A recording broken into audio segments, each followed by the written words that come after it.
Ventura, dan kemudian yang mana apabila bank yang memberikan permodalan. Nah, kurang lebih begitu. Di mana ya modal Ventura ini merupakan lembaga keuangan non-bank atau biasa dikenal dengan nama LKNB yang berani melakukan investasi yang mengandung resiko yang lebih tinggi. Keputusan ini dibuat dengan berbagai pertimbangan tentunya, dan hal ini sesuai pula dengan maksud dan tujuan didirikannya perusahaan tersebut, yaitu melakukan penanaman modal dalam suatu usaha yang resikonya tinggi.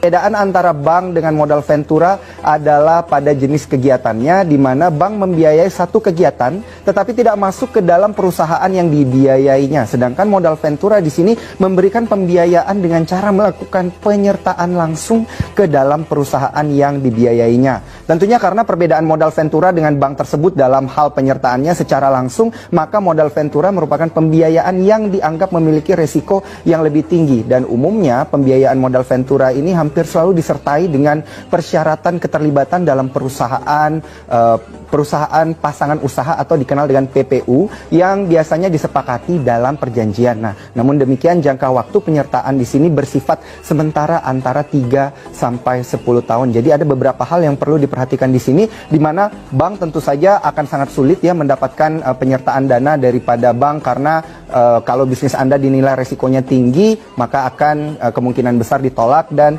disitulah saat dimana Anda boleh mencoba mencari modal Ventura. Nah, mari kita lihat di slide yang selanjutnya.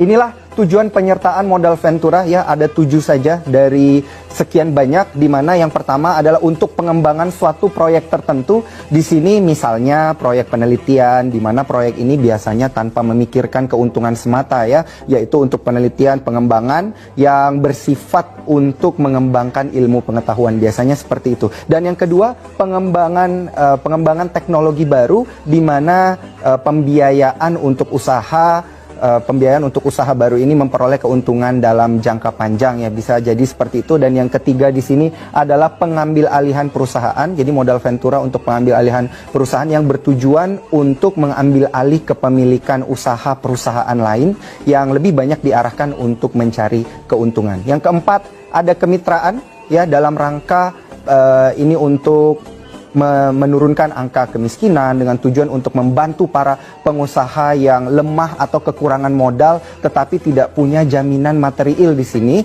sehingga sulit memperoleh pinjaman. Nah, dengan adanya penyertaan modal dari modal Ventura akan dapat membantu menghadapi kesulitan keuangan dalam membangun satu perusahaan. Yang kelima, untuk mengalihkan teknologi, di mana perusahaan yang masih menggunakan teknologi lama kemudian pergi ke modal Ventura untuk mendapatkan dana dan kemudian mengubah teknologinya menjadi teknologi yang baru. Ini semacam revitalisasi. Kemudian yang keenam, untuk membantu likuiditas, di mana perusahaan yang sedang kekurangan likuiditas ini ke modal Ventura untuk mendapatkan likuiditas agar dapat berkembang perusahaannya ya. Dan yang ketujuh di sini ada untuk membantu pendirian perusahaan baru, di mana tingkat risiko kerugiannya sangat besar, dan disitulah peran daripada modal Ventura sendiri, yaitu untuk membiayai perusahaan yang mempunyai risiko lebih tinggi. Dalam video juga dibahas apa beda dana perbankan dan dana lembaga non-perbankan seperti venture. P-Network didanai atau didukung oleh perusahaan lembaga keuangan non-bank berskala besar, yang salah satunya adalah Ulu Venture. Ulu Venture adalah perusahaan cukup terkenal di Amerika, telah banyak perusahaan dibiayai atau didanai oleh Ulu Venture.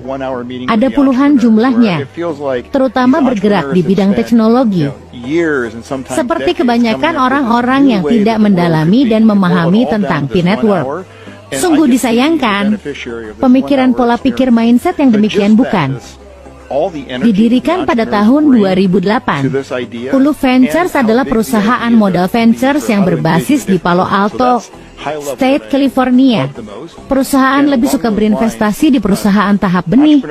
Perusahaan berusaha untuk berinvestasi dalam teknologi informasi, perangkat lunak sebagai layanan, Internet of Things, dan sektor teknologi keuangan di seluruh Amerika Serikat. Seperti yang diberitakan sebelumnya, para investor di balik jaringan Pi bisa dikatakan bukan orang biasa seperti Amazon, Unilever, Alibaba, bahkan bank juga telah berpartisipasi dalam kesuksesan jaringan Pi.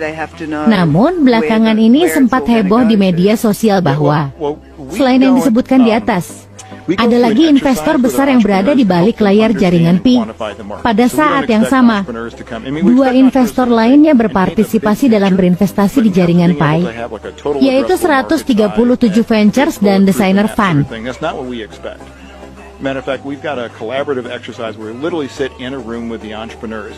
Bagi yang ingin mengetahui lebih lanjut, cobalah browsing di www.uluventure.com, website official Ulu Venture. Di sana kalian akan melihat sejumlah perusahaan yang telah didanai disupport oleh Ulu Venture dan beromset miliaran dolar loh. Nah, di sana terdapat Pi Network. Sangat jelas bukan? Dan ingat saudara, Pi Network membangun sesuatu yang besar dan mendunia tidak bisa dilakukan hanya dalam sehari. Semua adalah butuh suatu proses, bukan? Tetaplah bersemangat. Ini demi kesuksesan bersama satu dunia. Baiklah Sobat Pioneer, sampai di sini pembahasan kita kali ini. Jika kalian suka, mohon di-like dan subscribe serta tulis juga pendapat kalian. Semoga dapat bermanfaat.